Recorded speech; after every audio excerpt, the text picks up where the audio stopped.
Students, topic है gene map, linkage map या chromosome map. क्या होता है बताता हूँ। इट इज़ द ग्राफिकल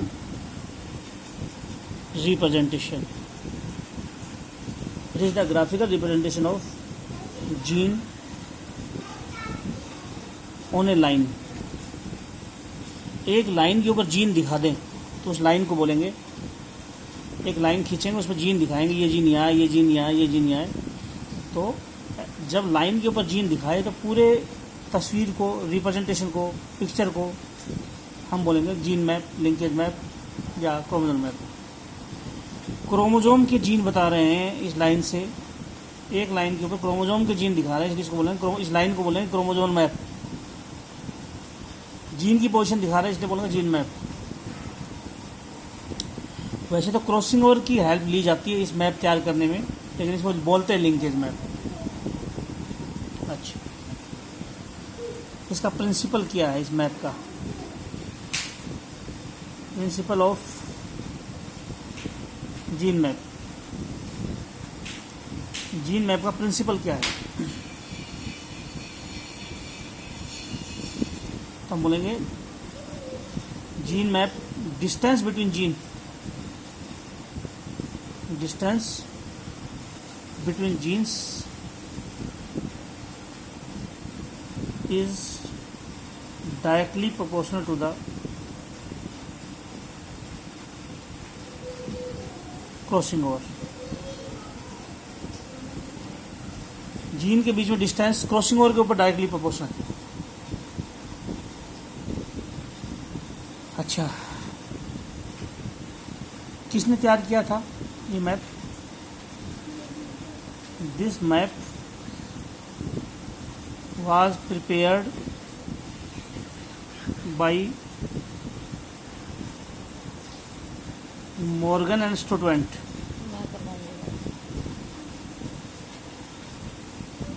दो साइंटिस्ट थे, मॉर्गन और स्टुटवेंट, जिन्होंने मैप बनाया था। जो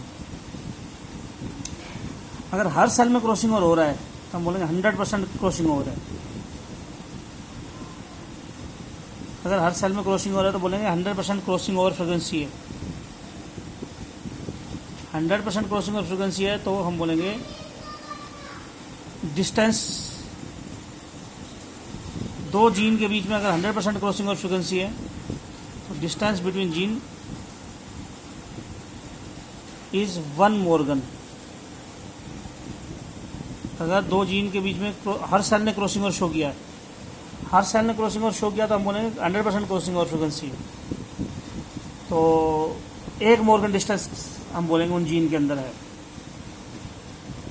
अगर 10 सेलों ने क्रॉसिंग ओवर शो की है तो बोलेंगे 10% क्रॉसिंग ओवर फ्रीक्वेंसी है। 10 सेल ने क्रॉसिंग ओवर शो की है तो डिस्टेंस जीन के बीच में कितना कहलाएगा? डिस्टेंस बिटवीन जीन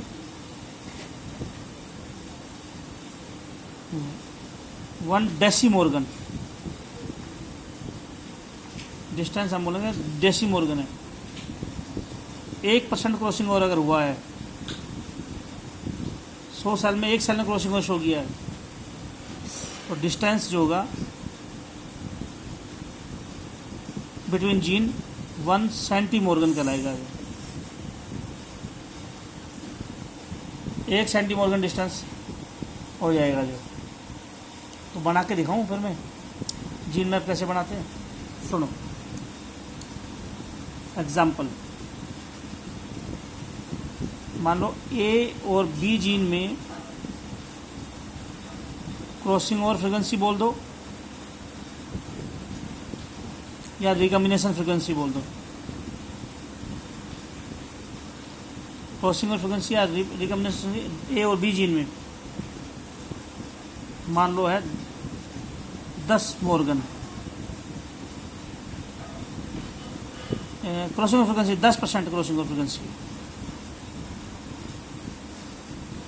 ए और बी में। बी और सी में 4% है, ए और सी में 6% है। और इसका मैप तैयार करना है। कैसे तैयार करूँ? एक लाइन खींचो, दो जीन बना दो जिसके बारे में बताना है। ए और बी जीन में कितने परसेंट क्रॉसिंग और प्रेजेंस चाहिए? 10 लाइन खींच दो। 1 2 3 4 5 6 7 8 9 10। ए और बी जीन में कितना डिस्टेंस हो गया था? 10% क्रॉसिंग ओवर का मतलब 10% क्रॉसिंग ओवर, 10% क्रॉसिंग ओवर का मतलब 10 एक डेसीमोर्गन। 10 लाइन से 10% क्रॉसिंग ओवर को दिखा देंगे। 10 मैप यूनिट भी बोल सकते हो। 10% crossing over 10 map unit, 1% crossing over 1 map unit, 100% crossing over 100 map unit. B और सी में 4% क्रॉसिंग ओवर है। सवाल उठता है सी को इधर दिखाऊं या इधर दिखाऊं? तो मैं बोलूँगा कि बी और सी में अगर सी इधर हुआ, अगर ये सी इधर हुआ तो 4% क्रॉसिंग ओवर हो जाएगा। तो ए और सी में 6% मिलना चाहिए। 4 तो क्या होगा, 10 था तो 6 बच गया। वास्तव में यही है, बी और सी में 4% है और ये इधर है। अगर ये सी इधर होता तो 10 इधर, 4 ये 14% क्रॉसिंग ओवर होता है ए और सी में। तो इस तरह से तैयार किया जाता है जीन मैप। जितने परसेंट क्रॉसिंग ओवर हो उतनी लाइन खींच दो और सारे डाटा फिट कर दो इसमें। ए और बी में 10 है तो 10 लाइन खींच दी, बी और सी में 4 है तो या तो आगे करो या पीछे करो। लेकिन ये मालूम नहीं पड़ पाएगा बी और सी इधर है या इधर है, तो उसके लिए सी का ए के साथ भी देखना पड़ेगा और सारे डाटा फिट हो जाए तो मैप तैयार हो जाएगा। अब मैं इस जीन मैप का एग्जाम्पल, ट्रूमैन का एग्जाम्पल लेता हूँ। ट्रूमैन की बुक का एग्जाम्पल लेता हूँ। इसमें क्या लिया है? इसमें कहा है एस सी और ई सी, ये दो जीन है एस सी ई सी, इनमें 7.6% डिस्टेंस है। और ई सी और सी वी, इनमें डिस्टेंस है 9.7%। और एस सी और सी वी में 17.3%। कैसे सोल्व करोगे? तो मैं बोलूँगा कि इधर से लाइन खींचो। एस सी और ई सी में कितना है? एस सी के बीच में, और इसके लिए मैं तो एक सिंपल तरीका ये बताता हूँ। तो सबसे ज़्यादा डिस्टेंस है उसको लो पहले। एस सी और सी वी के बीच में कितना है? एस सी और सी वी के बीच में 17.3, ये है 17.3। अब ले लो एस सी का ई सी के बीच में, ई सी इधर लूँ या इधर लूँ? अगर मैं ई सी को इधर ले लूँ तो इनके बीच में डिस्टेंस कितना होगा एस सी और ई सी का? 7.6। और इन दोनों के बीच में कितना बच गया? 7 इसको टोटल 17 है, इसमें से 7 हटा दो, 9-10 के करीब बच गया, तो ये बच गया 9.7 ई सी और सी के बीच। अगर मैं ई सी को इधर लेता, अगर मैं ई सी को इधर लेता तो 7 पॉइंट ये होता, 17 ये होता, 24 के करीब डिस्टेंस होना चाहिए। एक तो ये था एग्जाम्पल, ये ट्रूमैन की बुक का था। एक एग्जाम्पल और लेता हूँ ट्रूमैन की बुक का ही। एग्जाम्पल सेकंड, दूसरा है B and V G.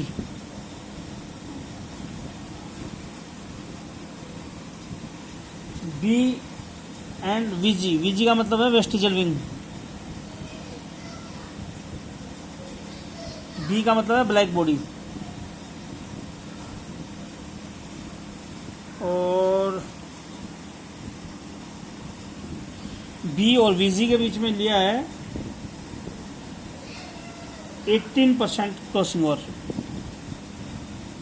B and C N, C N का मतलब सिन्नेबार आई, सिन्नेबार सिंदूर को बोलते हैं, सिंदूर जैसी आँख।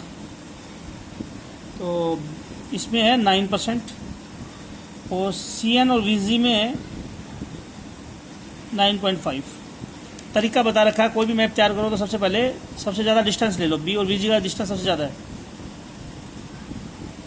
ये 18% है तो 18 लाइन खींच दो, 18 मैप यूनिट हो गया।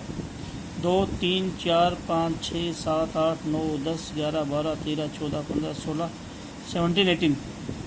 बी और वी जी में हो गया डिस्टेंस 8 यूनिट, 8% यानी 8 यूनिट। अब बी और सी एन को 9% है, सी एन या तो इधर होगा या इधर होगा। अगर सी एन इधर हुआ 9 पे हुआ तो इसमें अगर ये 9 यूनिट इधर हुआ तो सी एन वी जी में टोटल डिस्टेंस 18 है, तो ये कितना होना चाहिए, ये 9 होना चाहिए। ये इधर हुआ सी एन बार इधर हुआ इसके, तो इसमें 18 9 27 होना चाहिए। तो इसमें 9 की जगह 9.5 लिया है तो चल जाएगा। ज़रूरी नहीं है एग्जैक्टली डाटा फिट हो जो है कि 9 इनके बीच में 9 है तो 9 ही और बचा तो 9 ही होना चाहिए ना, 9.5 भी हो सकता है, 10 भी हो सकता है। तो इस तरह से ये दूसरा बन गया जो। और ज़रूरी नहीं है कि ये मैप जो बना रहे 3 जीन का ही हो, 4 जीन का हो सकता है। जैसे ए और बी में 3% क्रॉसिंग हो रहा है, बी और सी में 8% है, सी और डी में 2% है, और ऐसे मतलब जीन ज़्यादा भी हो सकते हैं। मैं कहने का मतलब ये है ई और एफ में 4% ऐसे हो, ई और बी में ऐसे 4% हो। तो ज़रूरी नहीं है कि ये 3 जीन ही हो, 4 जीन का भी कर लोगे, अपना आप कर लोगे ये जो है। अच्छा, मोस्टली मैं जो स्टूडेंट को 4 जीन वाला एग्जांपल लेके दिया करता हूँ जो, लेकिन ज़रूरी नहीं है, बना लोगे अपना आप कर लोगे, 4 जीन दूंगा तो भी जो। और जीन मैप के यूज क्या है। अगर कोई मेरे को जीन मैप पकड़ा दे, बोले ये जीन मैप है, क्या इन्फॉर्मेशन लगेगी मेरे को, तो हम बोलेंगे we can detect position of gene on particular chromosome. कोई जीन किस क्रोमोसोम पे ये मालूम पड़ जाता है जीन मैप से। जो जीन मैप दे दिया, बोले 5वें क्रोमोसोम का जीन मैप, तो हम बता देंगे ये इस क्रोमोसोम के ऊपर ये जीन है। और अगर क्रॉसिंग और कम है उन जीन के बीच में, एक जैसे यूँ बोल दिया ए और बी में 2% क्रॉसिंग हो रहा है, बी और सी में ए और बी में 2% क्रॉसिंग हो रहा है, बी और सी में 7%, तो जीन ए और बी नज़दीक है, बी और सी नज़दीक है, ए और बी नज़दीक है, क्योंकि इसमें क्रॉसिंग और बहुत कम है। तो डिस्टेंस बिटवीन, जितना परसेंट क्रॉसिंग और ज़्यादा होगा उतना ही डिस्टेंस ज़्यादा है। Distance between genes can be detected. कोई मेरे को जीन मैप दे दे तो हम क्या क्या पता लगा लेंगे जो है, जीन मैप से हम पता लगा लेंगे कि कौन सा जीन किस क्रोमोसोम पे है, उनके बीच में डिस्टेंस कितना है। तो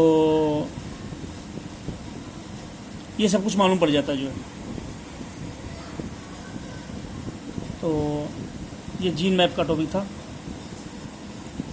अब मैं म्यूटेशन का टॉपिक लेता हूँ, और ये याद रखना, एक लाइन और लिख दो, human genome project. Human genome project genetics के सेकंड चैप्टर में पूरी डिटेल है इसके ऊपर।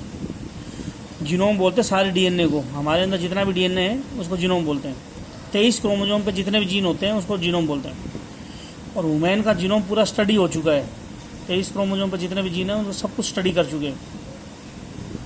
23 क्रोमोसोम पर जितने भी जीन हैं उनको स्टडी कर चुके हैं। तो ह्यूमन जीनोम प्रोजेक्ट में जीन मैप का बहुत यूज किया गया था। पहले तो ये पता लगाया गया कौन सा जीन किस क्रोमोसोम पे है, और फिर उस जीनोम को स्टडी किया गया था। तो ह्यूमन जीनोम प्रोजेक्ट के अंदर gene map was used. Human का डीएनए सब स्टडी किया गया था, तो जीन मैप का इस्तेमाल किया गया था कि कौन सा क्रोमोसोम, कौन सा जीन किस क्रोमोसोम पे है, फिर उस जीन को निकाला, फिर स्टडी किया गया। म्यूटेशन का टॉपिक है। म्यूटेशन को हम साल्टेशन भी बोल देते हैं। म्यूटेशन को हम साल्टेशन भी बोलते हैं, या स्पोर्ट्स भी बोलते हैं। जो म्यूटेशन को साल्टेशन भी बोलते हैं, स्पोर्ट्स भी बोलते हैं। 2 टाइप के म्यूटेशन होते हैं। एक होता है जीनोमेटिक म्यूटेशन,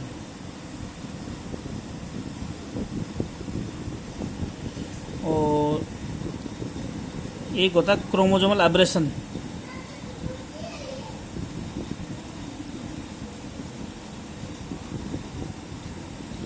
तो पहले तो म्यूटेशन को दो में बांटते हैं। क्रोमोजोम में अगर चेंज आए तो बोलेंगे क्रोमोजोमल म्यूटेशन, और डीएनए में चेंज आए, क्रोमोजोम के अंदर डीएनए होता है, डीएनए में चेंज आए तो बोलेंगे जीन म्यूटेशन। क्रोमोजोम में चेंज आए तो बोलेंगे क्रोमोजोमल म्यूटेशन, डीएनए या जीन में चेंज आए तो जीन म्यूटेशन। क्रोमोजोमल म्यूटेशन दो टाइप का होता है। क्रोमोजोमल म्यूटेशन, जीनोमेटिक म्यूटेशन और क्रोमोजोमल एब्रेशन। सारा डिटेल में कराऊँ तो मालूम पड़ जाए क्या करा रहा हूँ मुझे। क्रोमोजोम की स्ट्रक्चर में चेंज आए तो ये मैं अभी कराऊंगा। क्रोमोजोम की स्ट्रक्चर में चेंज आए तो बोले क्रोमोजोमल एब्रेशन। क्रोमोजोम के नंबर में चेंज आए बोले जीनोमेटिक म्यूटेशन। चलो पहले मैं टॉपिक एक एक करके निकालता हूँ। चलो पहले मैं क्रोमोजोमल एब्रेशन निकाल रहा हूँ। Chromosomal aberration, chromosomal change in chromosomal structure.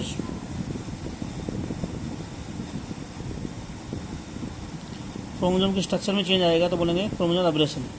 जैसे एक एक करके स्टार्ट करता हूँ। ये क्रोमोजोम है, इस पर लिखा हुआ है ABCDEF,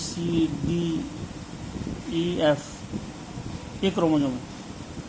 और इसका किनारे का पार्ट टूट के हट जाए तो क्या बच गया? अब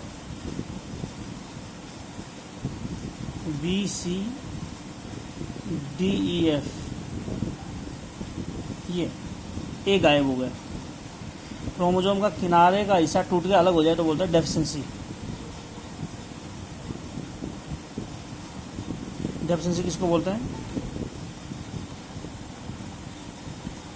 terminal part of the chromosome is lost. Chromosome का किनारा का हिस्सा हट जाए तो बोलेंगे डेफिशिएंसी। क्रोमोजोम का किनारा का टुकड़ा हट जाए तो बोलेंगे डेफिशिएंसी। एक ये क्रोमोजोमल एब्रेशन है। क्रोमोजोम का टुकड़ा, क्रोमोजोम की स्ट्रक्चर में चेंज आया, क्रोमोजोम का टुकड़ा ही गायब हो गया। दूसरा, क्रोमोजोम का बीच का हिस्सा, जैसे ई वाला हिस्सा का लॉस हो जाए। इसका पूरा क्रोमोजोम है सेम, ऊपर ए नॉर्मल है, बी नॉर्मल है, सी नॉर्मल है, डी नॉर्मल है, ई गायब हो गया, एफ, ये डी लॉस हो गया। इसको बोलेंगे डिलेशन। किनारे का हिस्सा लॉस हो तो बोलेंगे डेफिशिएंसी, और बीच का हिस्सा लॉस हो, लॉस ऑफ मिडल या इंटरकैलरी, बीच का पार्ट इसका लॉस हो जाए, लॉस ऑफ मिडल और इंटरकैलरी पार्ट ऑफ क्रोमोजोम्स।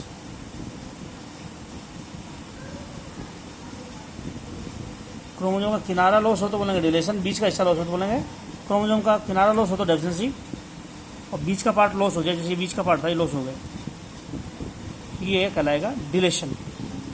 बीच का पार्ट लॉस हो, बीच का पार्ट लॉस हुआ तो डिलेशन, किनारा लॉस हुआ तो डेफिशिएंसी। और सेम क्रोमोजोम फिर ले लूँ, ABCDEFG,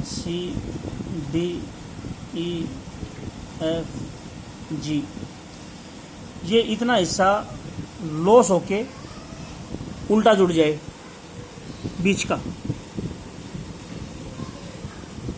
ऊपर ABC सेफ,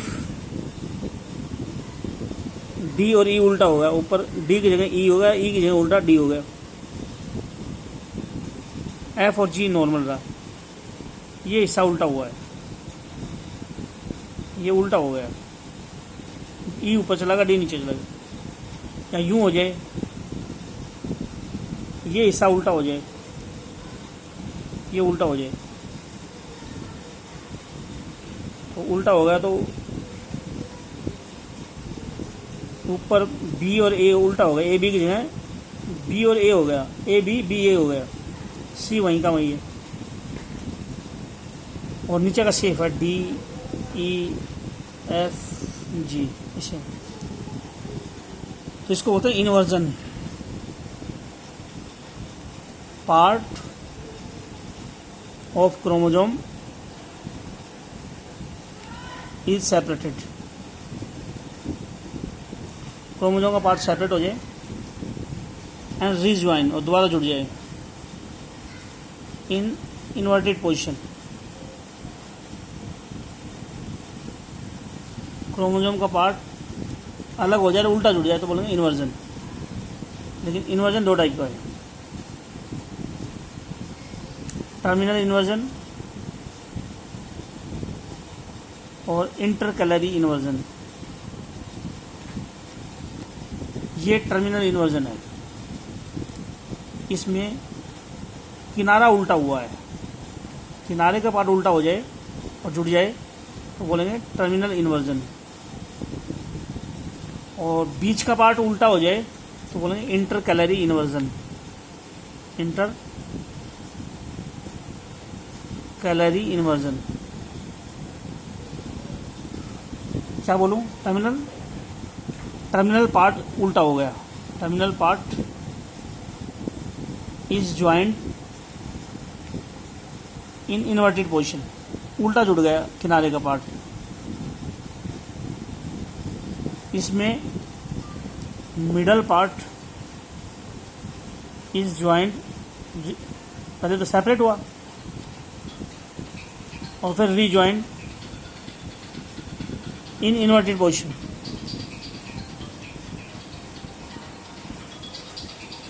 इन्वर्जन को दो टाइप में और भी बोल सकते हैं,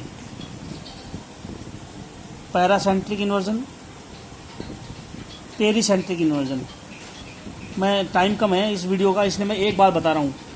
सेंट्रोमियर के साइड में पार्ट उल्टा हो तो बोलेंगे पैरासेंट्रिक, और सेंट्रोमियर ही उल्टी हो जाए, जैसे यहाँ पे सेंट्रोमियर उल्टी करूँ, ये उल्टी हो गई। सेंट्रोमियर के ऊपर सी था, सी सेंट्रोमियर के ऊपर था, ये डी यहाँ आ जाए, सी यहाँ आ जाए, डी यहाँ आ जाए, तो इसको बोलेंगे सेंट्रोमियर वाला पार्ट उल्टा हो जाए, डी ऊपर सी नीचे, तो बोलेंगे पेरीसेंट्रिक इन्वर्जन। और ये दोनों पैरासेंट्रिक थे, ए बी की जगह बी ए हो गया। सेंट्रोमियर का इधर का पार्ट उल्टा जुड़े तो भी पैरासेंट्रिक, सेंट्रोमियर का इधर का पार्ट उल्टा जुड़े तो भी पैरासेंट्रिक, लेकिन सेंट्रोमियर का पार्ट उल्टा जुड़ जाए तो बोलेंगे पेरीसेंट्रिक। तो पैरासेंट्रिक में, पेरीसेंट्रिक में सेंट्रोमियर उल्टी हो गई है, सेंट्रोमियर का दोनों तरफ का पार्ट उल्टा होगा, सेंट्रोमियर इज इन्वर्टेड, और इसमें side part of centromere is inverted, side part of centromere is inverted. मैं यही रोक रहा हूँ इस वीडियो को।